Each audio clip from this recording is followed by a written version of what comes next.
Saint-Jean-d'Angély représente pour moi une véritable opportunité. C'est le centre économique des Vals de Saintonge. On a un patrimoine exceptionnel qui est classé à l'UNESCO. Saint-Jean-d'Angély, c'est une ville qui m'a fait rêver. Sympa, pleine de lumière, de vie aussi. Je prends plaisir tous les jours à me promener dans les rues. Saint-Jean-d'Angély, c'est d'abord ma ville natale, donc pas de défaut. Et s'il y a une ville à vivre en France, c'est Saint-Jean-d'Angély. Angérien est fier d'agir.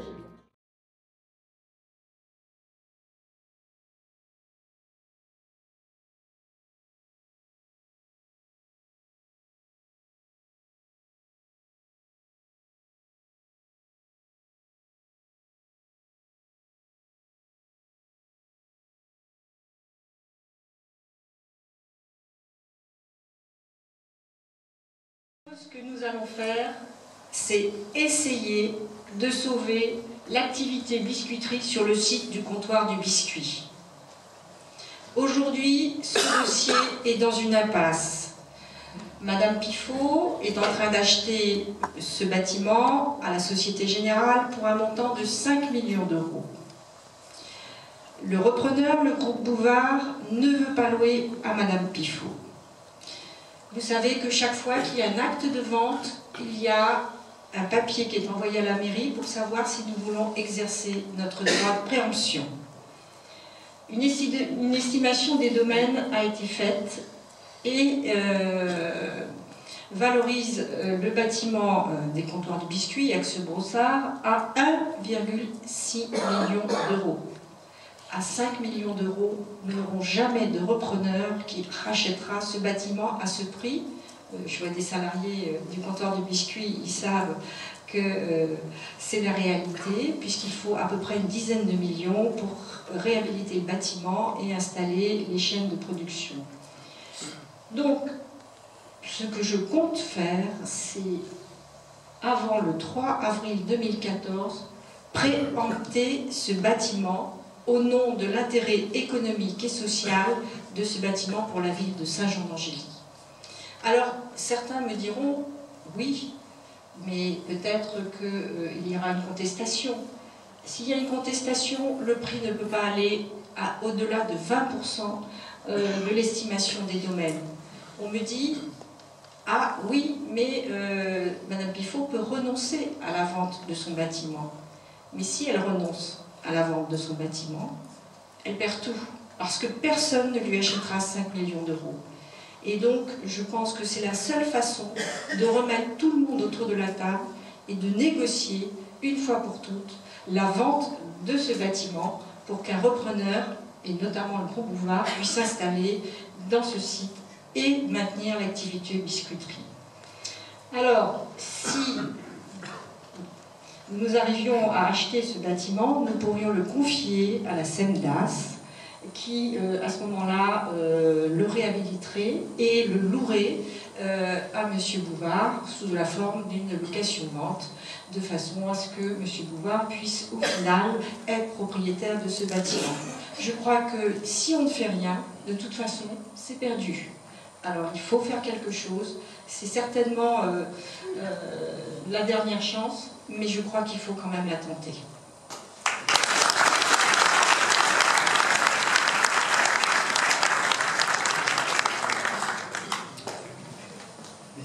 Pas facile de passer derrière les ténors. On va essayer.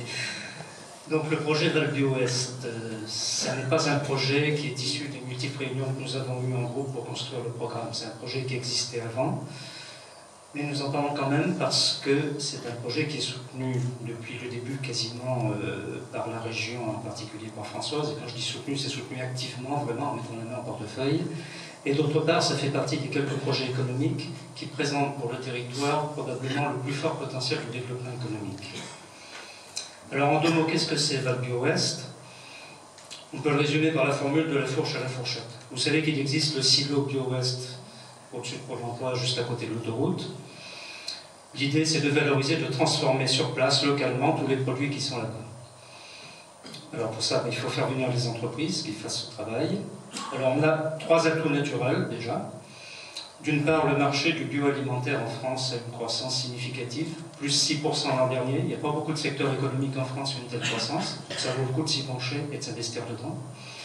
D'autre part, la zone Arcadis où est implanté le silo est à 2 pas, je dirais même 1 pas et demi de l'autoroute. Donc c'est aussi un véritable avantage. Dernier avantage qu'on a naturellement, c'est que depuis juillet de l'an passé, Saint-Jean est classé en ZRR, zone de revitalisation rurale, ce qui signifie que les entreprises qui viendront s'implanter bénéficieront d'allègements de charges. Ça ne suffit pas forcément. Donc c'est là que nous intervenons. Donc il faut favoriser, et là on s'est inspiré de ce qui s'est fait en Vendée au niveau des Vendéopoles, donc faire en sorte que le prix du foncier soit attractif, faire des bâtiments relais pour que les entreprises n'aient pas besoin d'investir en plus du matériel dans le bâtiment, qu'ils puissent louer simplement.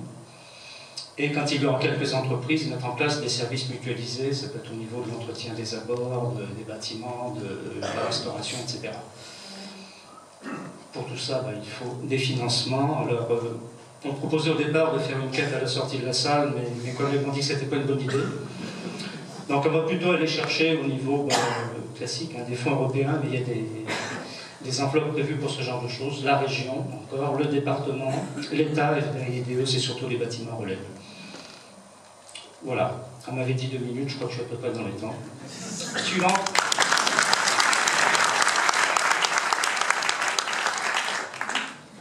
Bonsoir. Parmi les projets dont j'aurais pu vous parler, il y avait bien sûr l'urbanisme, ou le projet Val-d'Ouest, mais Jean-Louis vient de vous en parler. Mais ce soir, je vais vous parler de l'atelier de préparation et de conditionnement des légumes bio, quand même. La demande de passage en bio dans la restauration des collectivités, hôpital, lycées, maisons de retraite est très importante. Pour exemple, le besoin sur Saint-Jean-d'Angély, hors maison de retraite, est de 770 000 repas par an.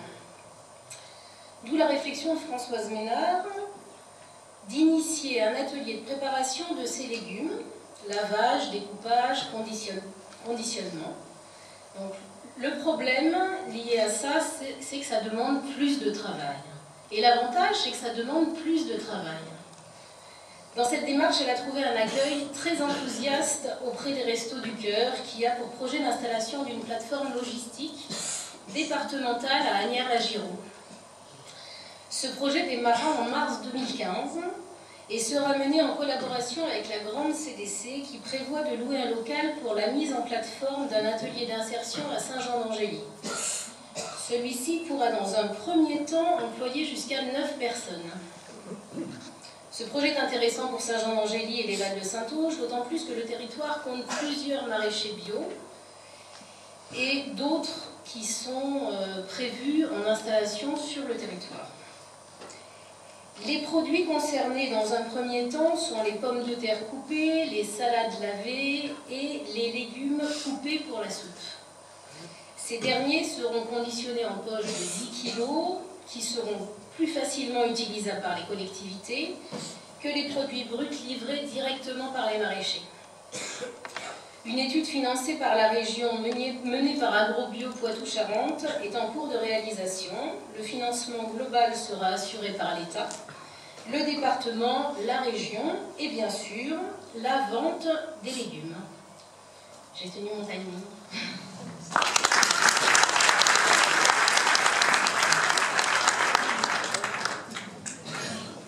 Bonsoir. Je vais vous parler d'économie créative, en sens où il était nécessaire pour nous non pas de promettre 500 emplois, mais au contraire de soutenir toutes les initiatives créatrices d'emplois. Et donc, il était, au travers de tous les travaux participatifs qu'on a menés avec tous les acteurs, il était nécessaire pour nous de regrouper tous ces acteurs de manière à passer de l'idée au projet et du projet au lancement du projet. Je crois que beaucoup de volontaires, tous ceux qui partent d'une idée, perdent énormément de temps entre l'idée et le lancement de ce projet. Et c'est à nous de mieux les accompagner et au plus vite dans tous les méandres qui sont la recherche de financement, etc. etc. C'est aussi autour de cette économie créative, de développer un lieu qui peut être fédérateur autour de tous les jeunes qui ont des idées et qui travaillent sur le numérique Le numérique, je vous rappelle, hein, c'est Internet, mais pas que Internet. C'est aussi toute cette économie qu'on voit au travers des startups et qui sont concentrées dans les grandes métropoles. Et que nous, à Saint-Jean-d'Angély, on veut créer un lieu qui puisse à la fois fédérer, à la fois rassembler et aussi permettre à tous les jeunes de se former autour du numérique. Ce lieu, à la fois de regroupement de tous les acteurs économiques de la ville et ce lieu de travail se situera dans la caserne Voyer, hein, où le très haut débit sera présent, avec des espaces librement partagés et accessibles. Ces espaces librement partagés, en termes franco-anglais, on peut dire coworking, on verrait plus tard comment on peut le développer. Le financement de ce projet sera évidemment la ville de Saint-Jean-d'Angély, le département au travers de son plan numérique, la région qui vient de signer un contrat avec la ministre du Développement du numérique, et puis l'Europe, puisque nous sommes en zone de revitalisation rurale et qu'il est nécessaire pour nous de rassembler toutes les possibilités de financement autour de ce projet. Merci.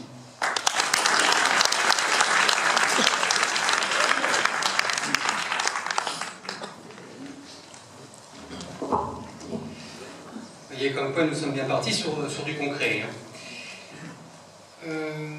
Le deuxième axe, c'est rendre la ville vivante.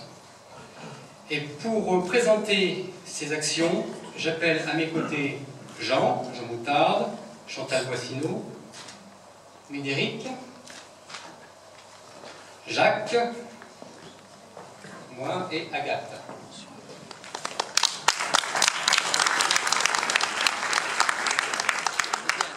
Bonsoir.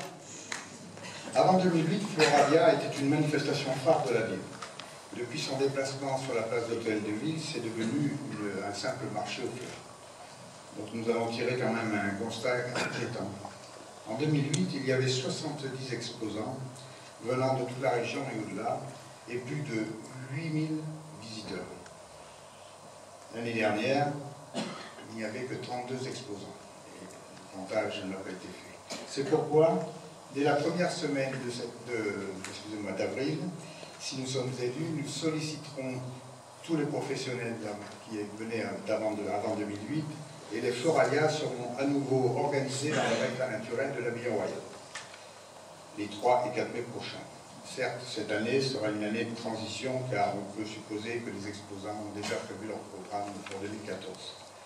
De plus, nous associerons les restaurateurs en leur demandant de proposer un menu spécial Floralia.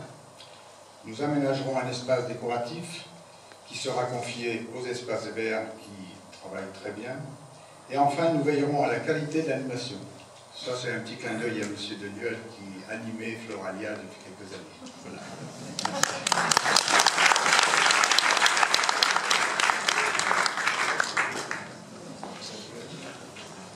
Alors, je vais vous parler de l'Éden.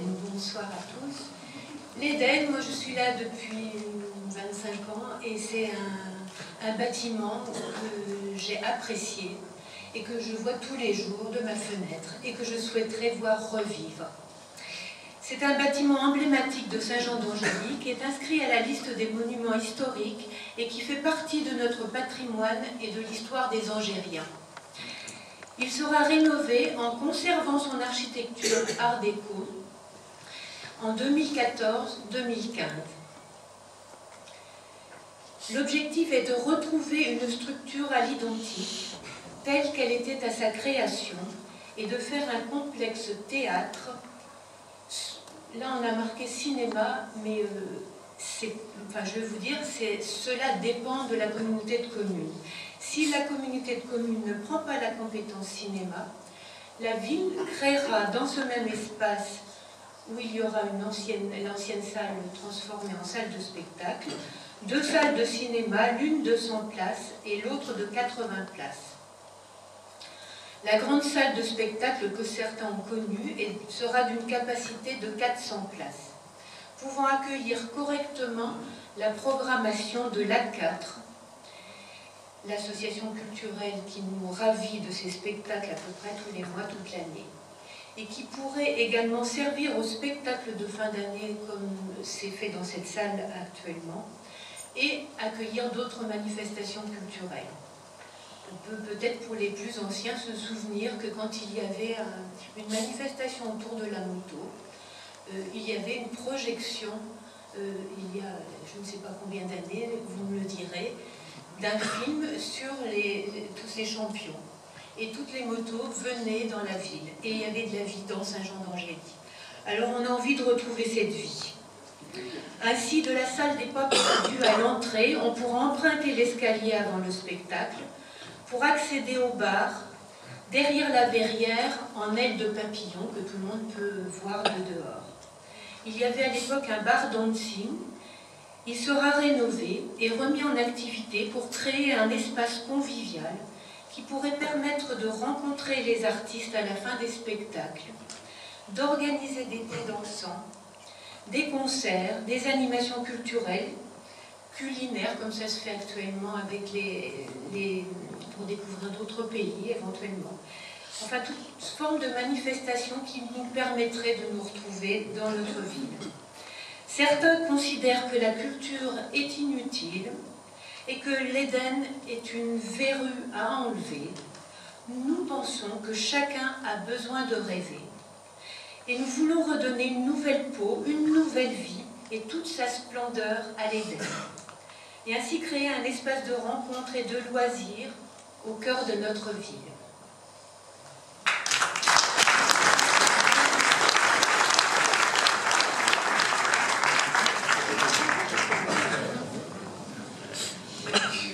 Messieurs, dames, bonsoir. Alors, dès le mois d'avril, nous devons faciliter l'accès au cœur de ville. Alors, j'imagine que chacun de vous a eu des difficultés à accéder dans ce cœur à un moment ou à un autre. Soit par manque de place, des trottoirs souvent inadaptés, des passages bateaux plus ou moins bien placés, je dirais. Donc, c'est important de remettre un petit peu tout ça correctement à sa place. Voilà. Un simple exemple. J'ai des enfants, je me déplace souvent à pied, donc, ou en tant que conducteur. Je me pose toujours la question, où circuler dans cette rue des Jacobins? Alors ça, pour moi, messieurs, dames, c'est vraiment compliqué, c'est très compliqué. Et pourtant, j'ai mon permis voiture et mon permis poussette, parce que j'ai des jeunes enfants en poussette. Voilà. Ensuite, la remise en place d'un stationnement gratuit est indispensable, place de l'hôtel de ville et place de l'abbaye. C'est quelque chose de très important. Ensuite, les horodateurs. Alors les horodateurs, on peut en parler. Pour moi, les horodateurs ressemblent plus à des distributeurs bancaires, vu de la complexité du fonctionnement. Peut-être pas pour tout le monde, en règle générale, moi le premier, je pense. Tout cela pour 1 heure gratuite. Bon. Et je me pose souvent la question, est-ce que l'investissement a été vraiment rentable? A été rentable, oui. Ensuite, pour les soirs d'été, la mise en place d'une vraie zone piétonne permettrait de profiter de la quiétude d'une terrasse en dégustant des produits locaux cuisinés par le restaurateur, sans être gêné par des bruits de mobilettes, bruits de voitures qui passent, qui font 10 fois le tour du centre-ville toute la soirée, voilà, par exemple. Et en plus, l'atout ayant des enfants, quel plaisir d'entendre le rire des enfants pour animer le cœur de la ville pour tout à chacun, gratuit et non polluant. Enfin, donc, et le maintien de l'heure gratuite, toujours, bien sûr. Oui. Donc, Françoise nous offre une nouvelle opportunité et un équilibre perdu entre piétons et automobilistes. À nous de saisir cette opportunité. Voilà.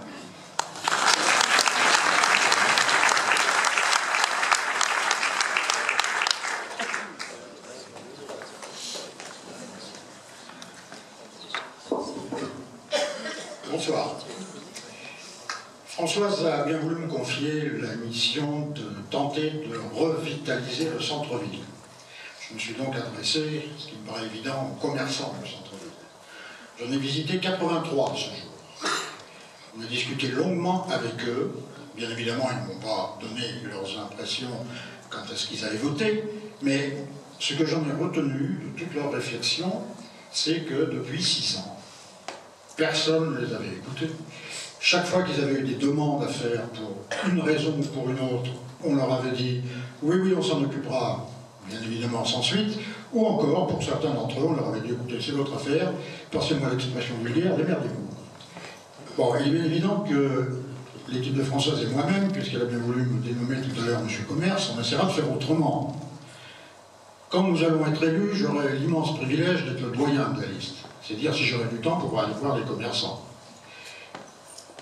D'autre part, on nous a accusé récemment d'avoir pris et repris, veux-je dire, tout ce qui s'était fait depuis 6 ans.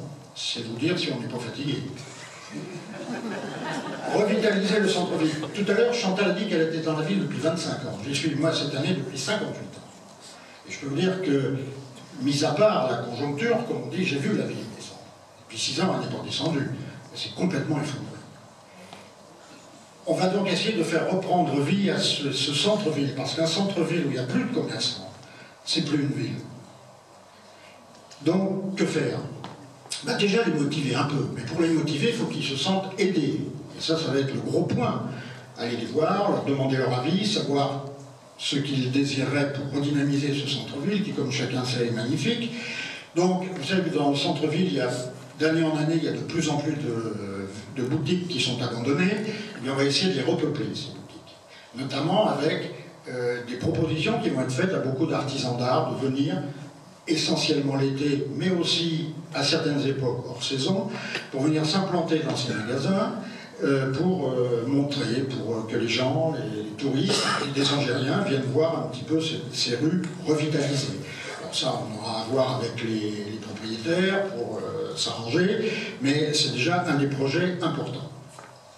On voudra aussi créer une manifestation importante qu'on a appelée, nous, le Festival des 4 saisons, qui fera que, à chaque saison, pendant un certain nombre de manifestations, il y aura, en rapport justement avec ces saisons, des animations. Et nous travaillerons certainement avec les ateliers d'art du cirque qui s'établiront à Saint-Jean, de manière à ce que ces gens viennent dans la ville pour animer.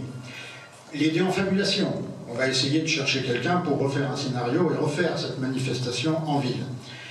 Le carnaval également est une chose très importante qui fait vivre une ville. Dans la plupart des villes, il y a des carnavals. Eh bien, à Saint-Jean, depuis quelque temps, il n'y en a plus. Il y a des clowns qui passent de temps en temps, mais ce n'est pas les mêmes. On remettra aussi les peintres des villes, peintres des champs, on redonnera cette importance à ces artistes locaux et également la même chose, mais concernant la photo, un concours de photos avec remise évidemment de prix, etc. On travaillera aussi avec les écoles, qui sont un réservoir important pour tout ce qui est animation. On essaiera aussi de revaloriser le marché en créant des animations ponctuelles, notamment les jours de marché. Et puis, on essaiera aussi, c'est un projet, mais je crois que tout à l'heure, Gaël vous en parlera davantage, de créer une sorte de cheminement à travers la ville pour que les gens, notamment ceux qui ne connaissent pas Saint-Jean, puissent aller de part en part, voir tout ce qui est à voir à Saint-Jean, et même aller pousser jusqu'au plan d'eau, qui sera aussi, lui, animé, on a quelques idées là-dessus. Enfin, dernier point, j'en aurai fini, je pense, essayer de travailler avec les comités de jumelage de manière à organiser sur des thèmes par rapport à des pays étrangers avec lesquels la ville est jumelée, des fêtes, des manifestations, des défilés, etc. Et aussi avec d'autres associations sportives de la ville, parce que d'une manière ou d'une autre, il va falloir que cette ville reprenne de l'animation et qu'on ait envie, qu'on ait énormément de plaisir à venir à Saint-Jean-d'Angély et à aller acheter chez les commerçants. Je vous remercie, c'est l'heure.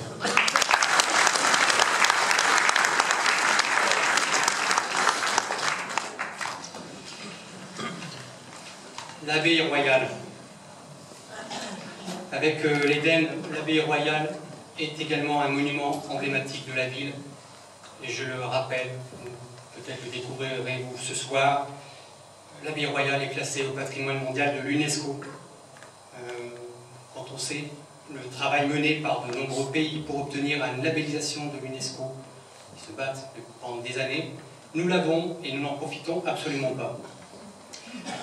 L'abbaye royale, et là je vais faire la concurrence à Jean-Yves, est un véritable joyau enserré dans l'écrin du centre médiéval.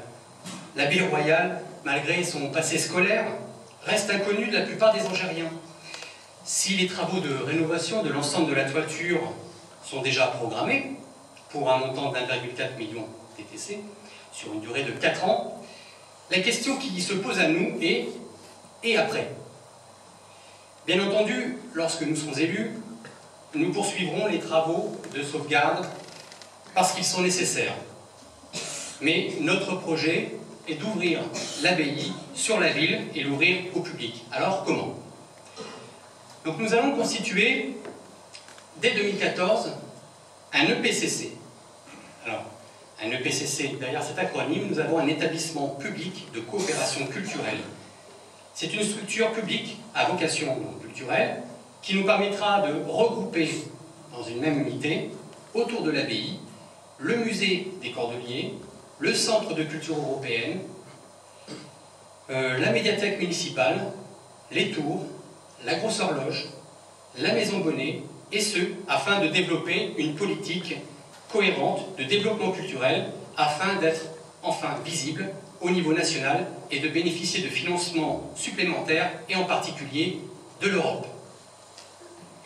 Alors sachez que nous serons, une fois labellisés EPCC, au même niveau que par exemple le Pont du Gard, le Palais des Papes à Avignon, le musée de Giverny et le Louvre-Lens, qui fonctionnent selon cette structure.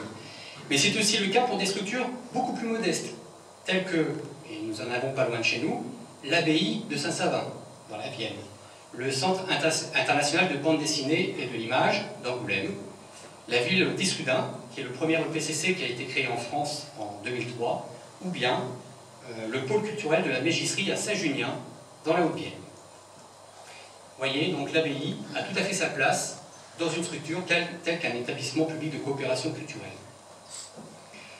Le Centre de culture européenne, quant à lui, deviendra un centre interrégional Europe Culture, dès 2014.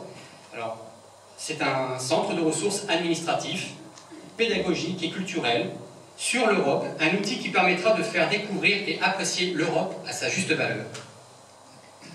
Nous créerons également un espace d'interprétation de la ville, de l'histoire de la ville, sur le site même de l'abbaye, afin d'expliquer pourquoi Saint-Jean d'Angély est devenu Saint-Jean d'Angély. Et ensuite, à la Grosse Horloge, nous étudierons la possibilité de faire un musée thématique sur le côté médiéval de la ville de Saint-Jean d'Angély. Autre point, c'est développer l'hébergement des sportifs qui seront en stage, donc on en parlera tout à l'heure, sur la ville de Saint-Jean d'Angély, mais également des artistes qui seront en résidence, et là on en parlera immédiatement après moi, afin de faire vivre l'abbaye et de faire vraiment un lieu vivant. Nous envisageons également de créer un auditorium de 300 places lié à toutes les activités qui vont être créées sur l'abbaye, afin d'avoir un espace qui permette de placer Saint-Jean d'Angély sur l'échiquier du tourisme de congrès et d'affaires. Nous étendrons également la médiathèque municipale un tout petit peu plus tard, en 2018, on s'en garde pour la fin du mandat, afin de développer son ambition qui est liée au lieu emblématique de l'abbaye royale, et ce depuis un quart de siècle maintenant. Le musée des Cordeliers sera repensé sur la thématique des voyages, puisque Saint-Jean d'Angély était placé sur l'axe des chemins de Saint-Jacques-de-Compostelle. Nous avons aussi connu l'exportation par bateau du cognac sur le port de la Boutonne, et qui partait ensuite dans le nord de l'Europe et dans le sud. Et également, en ce qui concerne les voyages, les croisières Citroën, auxquelles participait le Commandant du Breuil. Bien entendu, tous les abords de l'abbaye seront repensés pour être paysagers, et vous comprendrez bien que c'est un projet ambitieux pour notre abbaye et pour notre ville, afin de faire de la culture un véritable outil de développement économique, et qui sera accompagné, on l'espère, par le département, lorsqu'il s'intéressera d'un peu plus près à Saint-Jean d'Angély, par la région évidemment, par l'État, et je l'espère très rapidement, par l'Europe. Je vous remercie.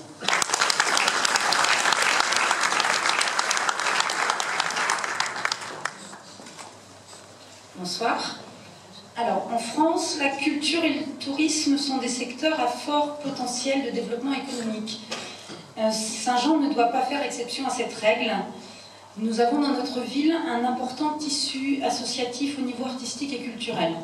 Notre ambition pour Saint-Jean est d'en faire la référence dans les arts du cirque et de la rue. En Poitou-Charentes, en effet, dans notre région, La Rochelle est reconnue pour les Franco, Cognac pour le festival Blues Passion ou Angoulême pour la BD. Saint-Jean peut devenir la référence des arts du cirque et de la rue. Une référence claire, repérable, qui nous permettra de nous démarquer de l'offre des autres villes et nous offrira l'opportunité d'attirer de nombreux professionnels et touristes. Alors pourquoi les arts du cirque et de la rue? Tout simplement parce que ce type de spectacle, de cirque, d'acrobatie ou de jonglerie sont appréciés de tous et que la demande à Saint-Jean est en hausse, surtout pour les plus jeunes, notamment en ce qui concerne la pratique. La caserne sera pour une partie un centre artistique et permettra aux différents artistes de partager leur espace de travail ainsi que leurs expériences et leurs projets. Un lieu unique qui offrira des structures adaptées aux artistes que nous accueillerons en résidence ou pour des spectacles. Nous souhaitons donc aménager un des manèges que vous voyez sur la diapo de la caserne Voyer.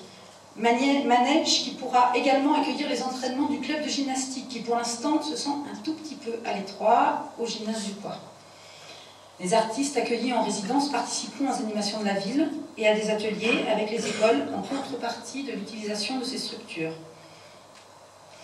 La caserne Voyer sera aussi un lieu unique que nous aménagerons pour accueillir l'école municipale de musique ainsi que les artistes de Saint-Jean qui manquent cruellement d'espace pour exercer leur art. Nous souhaitons donc une structure unique au sein de la caserne Voyer où les valeurs de solidarité et de partage seront mises en avant après avoir été ces dernières années abandonnées dans notre ville. C'est ici que les artistes seront amenés à partager leur art à travers des animations ou des ateliers, des espaces de coworking dont vous a parlé Philippe tout à l'heure seront aménagés, donc un espace de travail partagé pour les entreprises issues de l'économie créative. Et nous intégrerons également le centre social à ce projet et sur ce site, mais sur ce point, Nicole vous en parlera dans un moment. Bonsoir. Parce qu'il est difficile de se retrouver parfois au milieu des nouvelles technologies et dans les démarches administratives, mais aussi afin de profiter des conseils individualisés pour une meilleure qualité de vie, nous proposons la création d'un service municipal d'animation, d'appui et de conseil pour les seniors, avec l'esprit d'initiative, l'inventivité, mais en premier lieu l'écoute pour se baser sur vos besoins, vos demandes, un diagnostic de situation, si vous voulez, de ce qui peut être bon pour chacun d'entre vous, et aussi dans un esprit général, de partage, et sans doute d'intergénérationnel. C'est pour ça que nous avons illustré avec ces mains d'âge différents, que nous souhaitons tendu vers l'ensemble des habitants, et pour ce qui me concerne, tout particulièrement en direction des seniors. Parmi les services à proposer à cette population, nous souhaitons développer, conforter le portage des livres.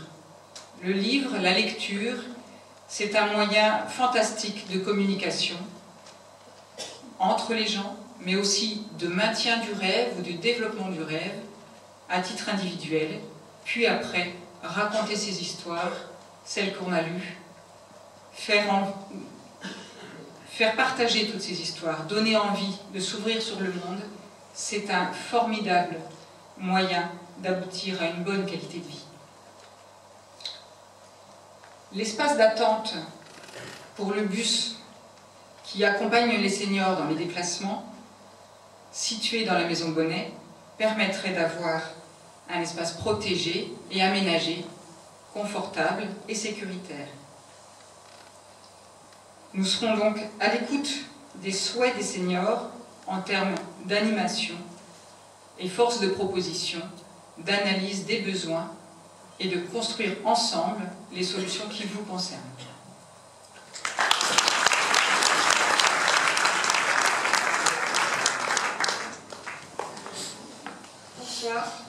moi je vais faire très court.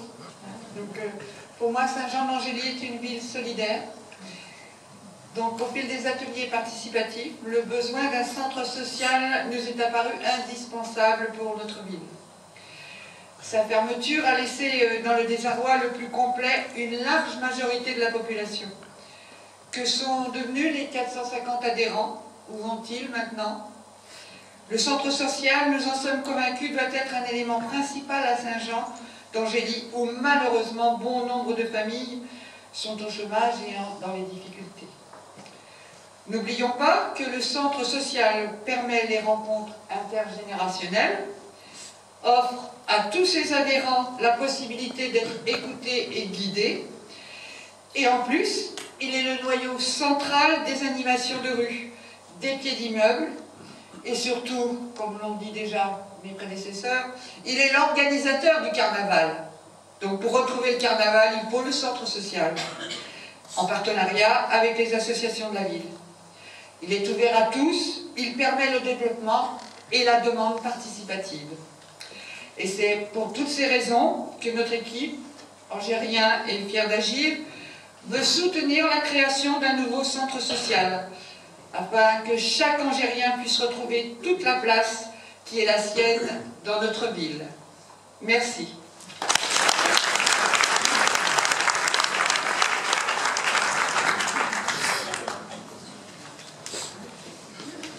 Bonsoir, je vais donc vous parler de sport. Vous savez qu'à Saint-Jean-d'Angély, nous avons énormément d'associations sportives. Nous avons regardé de près avec nos réunions participatives et nous avons vu que, eh bien, il manquait des terrains de sport au niveau de la pratique en plein air. Donc nous avons envisagé de créer un terrain synthétique. Ce terrain synthétique permettra à beaucoup d'équipes de jouer sans avoir l'ennui et d'esquinter le terrain, et ensuite permettra aussi par tous les temps, puisque vous avez vu cette année les intempéries,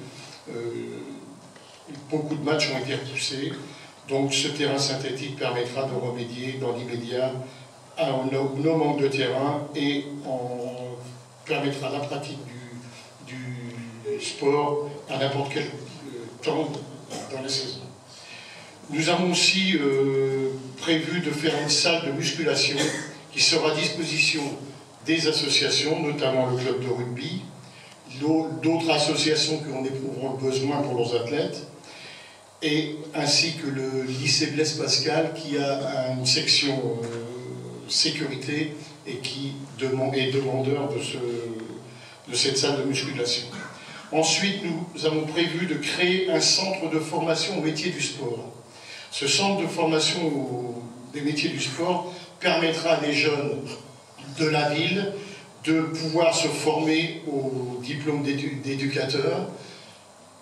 Ça sera, je pense, une bonne chose pour les clubs, parce que les clubs, maintenant, pour fonctionner, ont besoin d'éducateurs. Et en même temps, ça donnera un départ dans la vie professionnelle aux jeunes qui auront ces diplômes. Nous voulons aussi, on vous en a parlé tout à l'heure, favoriser les stages sportifs par un accueil d'hébergement à l'abbaye, notamment en mettant des coûts d'hébergement à la portée des clubs, de façon à rendre ces stages abordables. Ensuite, nous voulons resserrer les liens entre les clubs et surtout mettre en place un centre d'accueil ou un bureau d'accueil, appelons-le comme on veut, mais pour le montage des dossiers et le financement de ces clubs. Parce qu'on s'est aperçu que beaucoup de clubs, eh bien, ils ont un projet, mais ils ne savent pas monter le dossier, ils ne savent pas où s'adresser. Donc nous voulons mettre en place un bureau où on leur donnera les renseignements nécessaires. Nous souhaitons aussi mettre en place un ticket des sports et culture pour les enfants de 6 à 11 ans. Ça correspond à l'école communale, qui diminuerait le coût des licences. On sait qu'actuellement, dans une famille de plusieurs enfants, c'est très difficile de payer les licences qui sont de plus en plus chères et les adhésions. Donc ce ticket sport permettra de diminuer les frais d'adhésion. Et ensuite, Agathe vient de vous en parler, l'aménagement d'une salle dédiée à la gymnastique et aux arts du cirque à la Casa Noyer. Je vous remercie.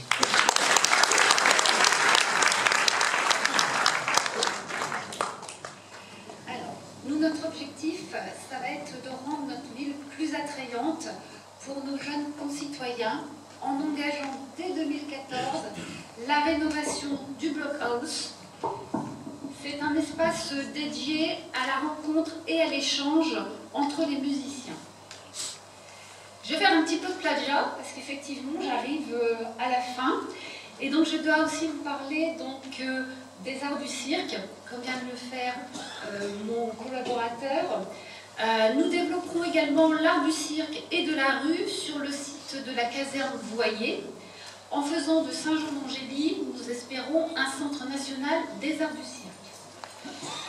Nous continuerons l'échange avec les jeunes citoyens européens à l'abbaye royale. Pour nos jeunes également, un pass de 30 € leur sera remis pour qu'ils puissent adhérer à une association sportive ou culturelle dans la ville de Saint-Jean-d'Angély dès la rentrée 2014. Nous soutiendrons également et accompagnerons les associations qui développent des initiatives en direction d'un jeune public dès 2015 avec la Maison des associations qui rassemblera en un même lieu le relais assistante maternelle, un espace ado, l'association Beaufier et l'espace Info-Jeunes. Je ne vais pas vous parler du relais qui va se faire entre le centre-ville et le plan d'eau, parce que ce n'était pas dans mon sujet. Toutefois, je peux vous proposer que cet été, nous pouvons rassembler un jeune public, un soir d'été, leur proposer une marche au flambeau et relier effectivement le cœur de ville à l'espace du plan d'eau en une soirée conviviale.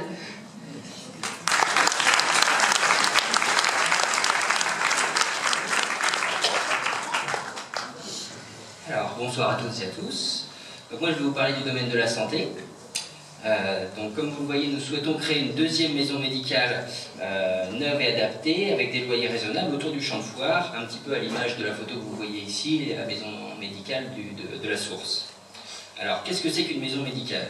Une maison médicale rassemble dans un même lieu des équipes pluridisciplinaires, c'est-à-dire ça peut être des médecins traitants, des médecins spécialistes, des kinés, des infirmières libérales. Voilà, donc ça rassemble en fait dans un même lieu plusieurs disciplines médicales. Ça permet également de favoriser l'accessibilité en concentrant les activités justement médicales dans un même lieu adapté à tous. Donc là on pense bien sûr aux personnes à mobilité réduite qui auront donc un lieu adapté où ils pourront donc accéder facilement. Voilà, donc le financement de ce projet sera couvert en partie par l'État, mais aussi la région Poitou-Charentes et la MSA. Hein, et c'est donc une opération financière neutre, car les annuités d'emprunt restantes seront compensées par les loyers des professionnels de santé qui utiliseront les locaux de ce lieu. Voilà. Je continue donc par le centre hospitalier. Nous souhaitons bien entendu soutenir le centre hospitalier. Il est important de noter ici qu'une direction commune entre les hôpitaux de Saint-Jean-d'Angély et de Saintes a été mise en place en 2008. Il nous faudra donc être attentifs, si vous nous faites confiance, à ce que cette direction commune préserve les activités de l'hôpital de Saint-Jean. Nous nous battrons donc pour éviter une fusion, car nous pensons que la présence de l'hôpital sur Saint-Jean est essentielle et doit être pérennisée. En effet, la proximité géographique d'un centre hospitalier est sans conteste un plus pour les Algériens. Il faut aussi dire là que le centre hospitalier a des domaines d'excellence, des pôles d'excellence, que sont la chirurgie de l'obésité, l'ophtalmologie, la réadaptation fonctionnelle, la réadaptation cardiaque, pour ne citer que cela. Et nous voulons les développer tout en améliorant bien sûr les conditions de travail du personnel soignant. Alors cela, comme on l'a rappelé plusieurs fois, sera fait en concertation bien sûr avec le personnel, puisque notre philosophie participative est un axe primordial pour nous. Voilà, donc voilà. Et je terminerai donc par affirmer notre engagement sur le maintien de la fiscalité pour les professions libérales, qui pourront donc se développer plus facilement sans une augmentation donc, de cette fiscalité. Pardon. Voilà, j'ai terminé. Merci pour votre attention.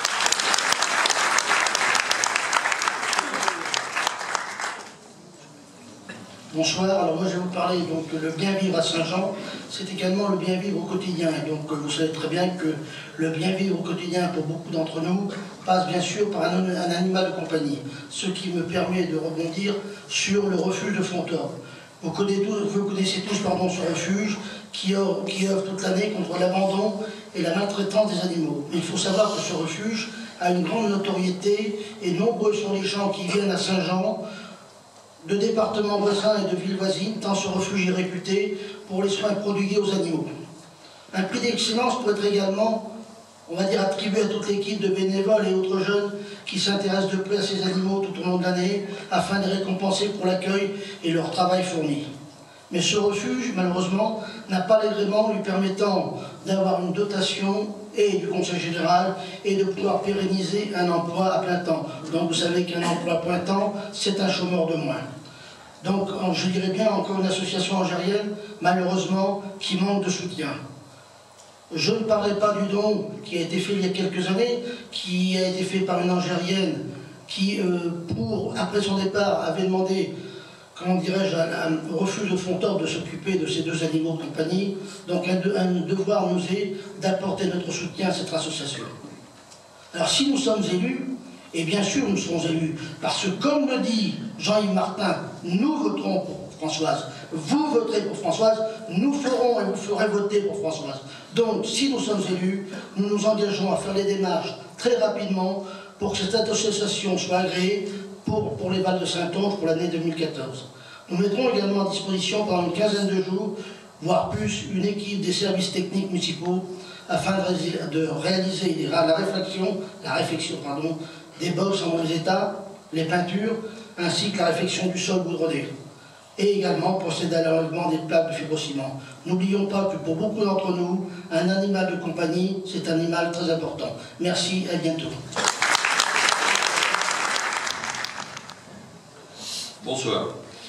Alors moi, Françoise m'a nommé référent, coordinateur des référents de quartier. C'est une mission qui m'a été confiée et que je vais honorer. Alors nous avons pour cela découpé la ville en 10 quartiers. Chaque quartier aura un élu référent. Sa mission sera de faire le lien entre les habitants et la ville. L'élu étudiera avec les services municipaux concernés le ou les demandes. Une réponse sera donnée après accord des travaux, avec une date de début des travaux. S'il y a impossibilité de réaliser les travaux, expliquez pourquoi. Parce qu'il n'est pas tolérable de n'avoir aucune réponse à une question. On s'y engage, et je m'y engage personnellement. Il y aura les réponses.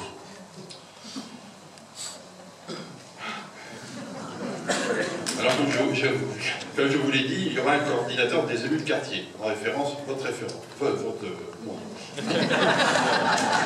Il devra s'assurer du bon déroulement des travaux en étroite collaboration avec les services municipaux concernés et l'élu du quartier en question. Si nous sommes élus, et nous serons élus, il y aura une réunion des élus référents dès le mois d'avril. Ensuite, il y aura une réunion par an. Toutefois, nous n'écartons pas la possibilité d'organiser d'autres réunions si nécessaire, bien sûr. Les élus référents se réuniront régulièrement afin de voir où en sont les travaux en cours et à venir. Vous serez tenus au courant par les élus référents. Et là aussi, je m'y engage. Un suppléant sera nommé pour pallier à toute absence du référent titulaire. Il participera aux réunions. Une fiche d'identification des élus quartier par quartier sera disponible à l'accueil de la mairie. De plus, il sera mentionné dans le bulletin municipal, toutes les coordonnées des élus des différents quartiers et du suppléant. Nom, prénom, adresse, téléphone, fixe, portable, adresse mail. Bref, tout. Le budget participatif. Non, pas numéro de sécurité sociale, ni carte bleue. Alors, le budget participatif.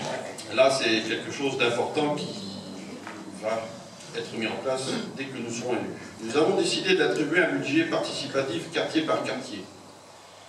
Il ne faut pas me demander l'enveloppe pour l'instant, nous ne sommes pas élus.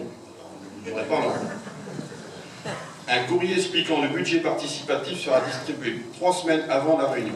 Il y aura une réunion obligatoirement. Une fiche de proposition de travaux devra être envoyée à la mairie 10 jours avant la réunion. Ce délai permettra aux services concernés, y compris les élus référents, d'examiner avec photo à l'appui les demandes des travaux. Et là, une évaluation financière sera opérée. Lors de la réunion, le diaporama vous sera présenté sur les différents projets de travaux. Ce sera suivi d'un débat, bien sûr. S'en suivra un vote. Alors là, ça sera à vous de voter. Dont le déroulement sera le suivant. Une urne par projet. Chaque votant dispose de 2 bulletins de vote, qu'il répartira que bon lui semble, avec les projets que vous voudrez. Le dépouillement a lieu sur place. Proclamation des élus, et en fonction du coût du projet, les projets 1 et 2 et 3 seront choisis. Voilà. J'espère que je me suis bien exprimé et que vous avez tout compris. Si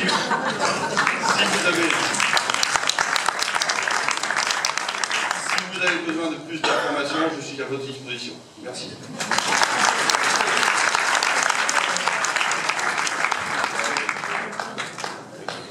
Bonsoir.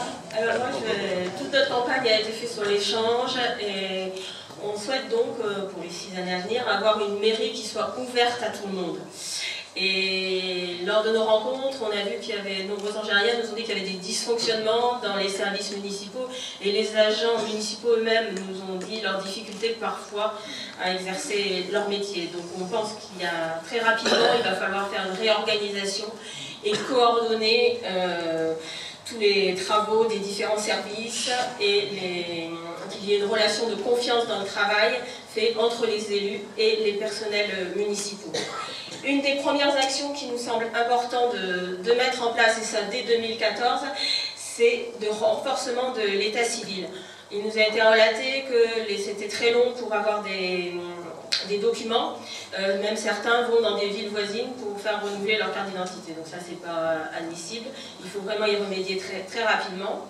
Et dans un second temps, on aménagera un espace de confidentialité, parce que ce sera un endroit où effectivement on pourra échanger en toute discrétion. Alors dans un autre domaine, on va créer un service d'appui et de conseil aux associations.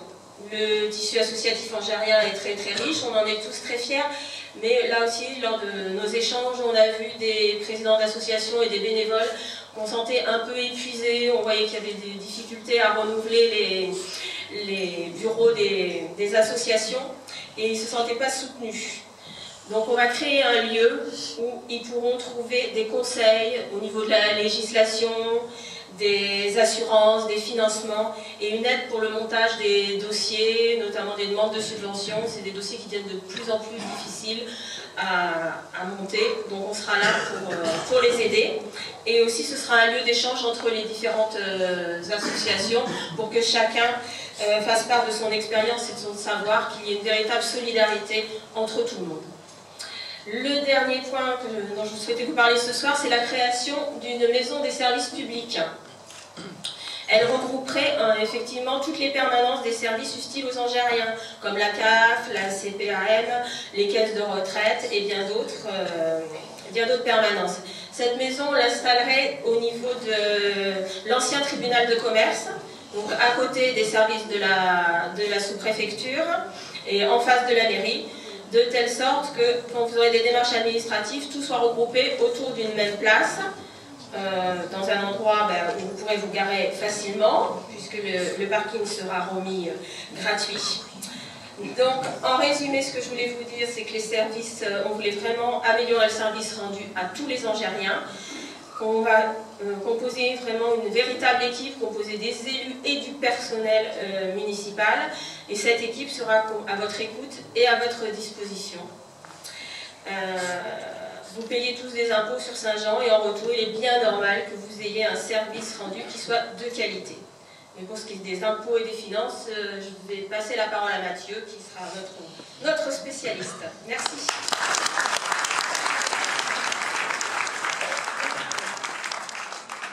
Bonsoir à tous. Donc effectivement, en tant que monsieur Finance, je vais vous donner les quelques lignes directrices qui vont guider notre action en matière de gestion de la ville de Saint-Jean-d'Angély et des différentes politiques d'investissement.